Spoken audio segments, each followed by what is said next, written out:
கர்த்தருக்கு ஸ்தோத்திரம். அருமையானவர்களே, இந்த நாளில் நாம் அவிசுவாசமாய் இருக்கக்கூடாது. கண்டிப்பாக தேவனை நாம் விசுவாசிக்க வேண்டும். தேவன் எனக்கு செய்வார் என்று விசுவாசிக்க வேண்டும். அதை பற்றி நம்ம யோவான் 20வது அதிகாரத்தில் சில வசனங்களை நம்ம வாசிப்போம்.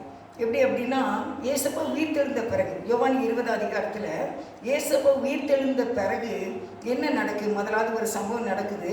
அதை நான் உங்களுக்கு வாசிக்க சொல்கிறேன். யோவான் 20:24. இயேசு வந்திருந்த போது 12 ஒருவனாகிய திதிமு என்னப்பட்ட தோமா என்பவன் அவர்களுடனே கூட இருக்கவில்லை. 19வது வசனம், யோவான் 20:19. வாரத்தின் முதல் நாளாகிய அன்றைய தினம் சாயங்கால வேளையிலே சீஷர்கள் கூடியிருந்த இடத்தில் யூதர்களுக்கு பயந்ததினால் கதவுகள் பூட்டியிருக்கையில் இயேசு வந்து நடுவே நின்று உங்களுக்கு சமாதானம் என்றார். வாரத்தின் முதல் நாள் இயேசு உயிர்த்தெழுந்த அன்றைக்கு சீடர்கள் பூட்டி இருக்கிற அந்த ரூம்ல வந்து சொல்றாரு, உங்களுக்கு சமாதானம் அப்படின்னு சொன்னார். அடுத்த வசனம் வாசிங்க. அவர் இப்படி சொல்லி தம்முடைய கைகளையும் விழாவையும் அவர்களுக்கு காண்பித்தார். சீஷர்கள் கர்த்தரை கண்டு சந்தோஷப்பட்டார்கள். இப்போ இயேசு வந்து தன்னுடைய சீடர்கள் எல்லாரும் இருக்கும்போது வந்து இப்படி சொல்றாரு, உங்களுக்கு சமாதானம். என் கையை பாருங்க, என் கையில் ஆணி அடிச்சிருந்தது இல்லை, என் தலையில முன்படி சூட்டப்பட்டிருந்தது இல்லை, என்னுடைய கால்களிலே ஆணிகள் கடாவப்பட்டிருந்தது இல்லை, எல்லாத்தையுமே ஏசப்பா காட்டி சொல்றாங்க. அந்த அடையாளங்கள் எல்லாம் ஏசப்பாட்ட வந்து அப்படியே இருக்குது. அந்த நேரத்தில் வந்து தோமா மட்டும் அங்கே இல்லை. இதை நம்ம வந்து யோவான் 20வது அதிகாரம் 25வது வசனத்துல நம்ம வாசிக்க கேட்போம். யோவான் 20:25. மற்ற சீஷர்கள் கர்த்தரை கண்டோம் என்று அவனுடனே சொன்னார்கள்.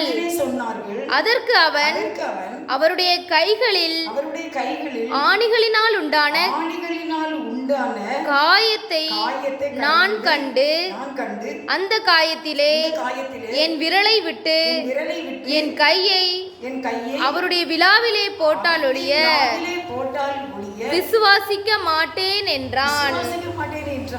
தோமா மட்டும். நம்ம இந்தியாவுக்கு வந்தது யாரு? தோமா. தமிழ்நாட்டுக்கு வந்து இங்கதான் மரித்தார். அந்த தோமா சொல்றார், அந்த அதாவது முதலாவது ஃபர்ஸ்ட் வந்து தன்னுடைய சீடர்களோடு கூட எல்லாரும் இருக்கும்போது ஏசப்பா வந்தாங்க. வந்து சொன்னாங்க, உங்களுக்கு சமாதானம் அப்படின்னு சொல்லிட்டு என் கையை பாருங்க, காலை பாருங்கன்னு எல்லாம் சொன்னாங்க. அந்த நேரம் தோமா அங்கே இல்லை, அந்த அறையில் இல்லை. அவர் வந்த உடனே எல்லாரும் சொல்றாங்க, நாங்கள் கர்த்தரை கண்டோம், அவருடைய கைகள் கால்கள் எல்லாவற்றையும் நாங்கள் பார்த்தோம், அவர் உயிர்த்தெழுந்தார் அப்படின்னு சந்தோஷமா சொல்றாங்க. அதுக்கு தோமா என்ன அந்த சீஷர் சொல்றாரு, ஆஹா, நானும் அவருடைய கையில என் கையை போடணும், அவருடைய விழாவில் என் கையை போடணும், அப்படிலாம் பார்த்தாதான் நான் நம்புவேன் அப்படின்னு சொல்றாரு. இது ஆண்டவருக்கு தெரியுமா தெரியாதா? தெரியும், ஆண்டவருக்கு தெரியும். அதே போல நம்முடைய வாழ்க்கையில கூட நிறைய காரியங்கள்ல நாம் அவிசுவாசமாக இருக்கக்கூடாது. என் தேவன் செய்வார். வாக்குத்தத்தை என்ன சொல்லுது? நான் உன்னை விட்டு விலகுவதும் இல்லை, கைவிடுவதும் இல்லை, நீ பயப்படாதே. ஏன்னா உனக்கு இன்னது தேவை என்று நம்முடைய பரமபிதா அறிந்திருக்கிறார். நீ கேட்டுக்கொள்வது எதுவோ அது உங்களுக்கு கிடைக்கும். என் நாமத்தினால் எதை கேட்டாலும் செய்வேன், கேளுங்கள் அப்பொழுது கொடுக்கப்படும். இப்படிதான் வேதம் நமக்கு கற்றுக் கொடுக்கிறது. அதையே நம்ம விசுவாசித்து நம்ம ஜெபம் பண்ணணும். ஜெபம் பண்ணும்போது நமக்கு நடக்கும். ஆனால் தோமா என்ன சொன்னார் அப்படின்னா, நான் பார்க்கணும், இயேசுவை நான் பார்க்கணும், கையில் விரல விடணும், அப்படின்னா தான் நான் நம்புவேன் அப்படின்னு சொல்றார்.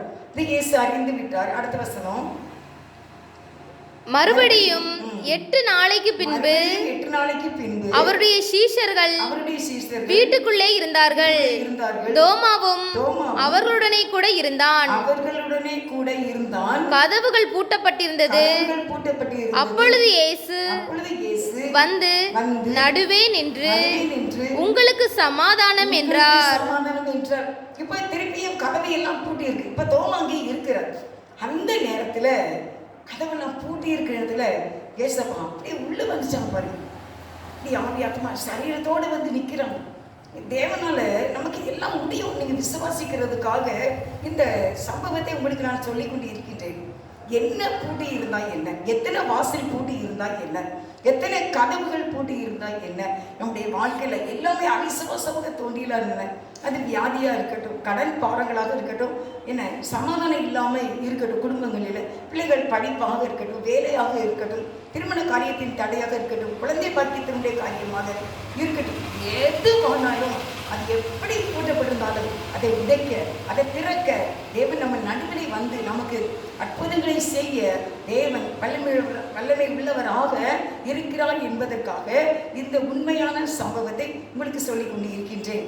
அப்பொழுது இயேசு உள்ளே வந்து உங்களுக்கு சமாதானம் என்றார். அடுத்த வசனம் வாசிப்போம். பின்பு அவர் தோமாவை நோக்கி, நீ உன் விரலை இங்கே நீட்டி என் கைகளை பார், உன் கையை நீட்டி என் விலாவிலை போடு, அவிசுவாசியாயிராமல் விசுவாசியாயிரு என்றார். ஏன் உனக்கு விசுவாசம் இல்லை? நான் இருக்கும்போதே சொன்னல, நான் வீட்டில் வென்று என்ன சீடர்கள்லாம் சொல்றாங்க, இயேசு வந்தாங்க, நாங்கள் பார்த்தோம், கையை பார்த்தா காலை பார்த்தோம்னு சொன்னாங்க. ஆனால் இவர் இயேசு நம்பல, நான் கையை தொட்டாதான் நம்புவார் அப்படின்னு சொன்னதுனால மீண்டும் இயேசப்பா இறக்கம் உள்ளவராக வந்து சொல்றாரு, கையை பாரு, என்ன விலாக பாரு, நீ கையை போட்டு பாரு, விலாக போட்டு பாரு அப்படின்னு சொன்ன உடனே தோமாவினுடைய பதில் என்ன? தோமா அவருக்கு பிரதியுத்தரமாக, என் ஆண்டவரே, என் தேவனே என்றான்.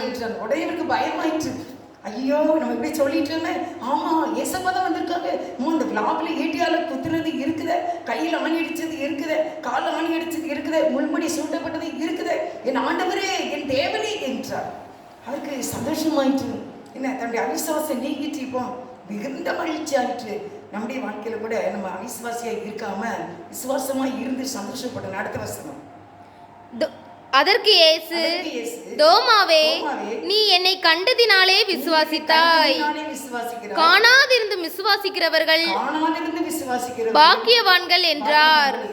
நீ என்னை பார்த்துட்டே இருப்போம், இன்றைக்கு நான் சிலுவையில் அறையப்பட்டு அடக்கப்பட்டபடி இப்பொழுது உயிர்த்தெழுந்தேன் என்பதை நீ பார்த்து விட்டாய்.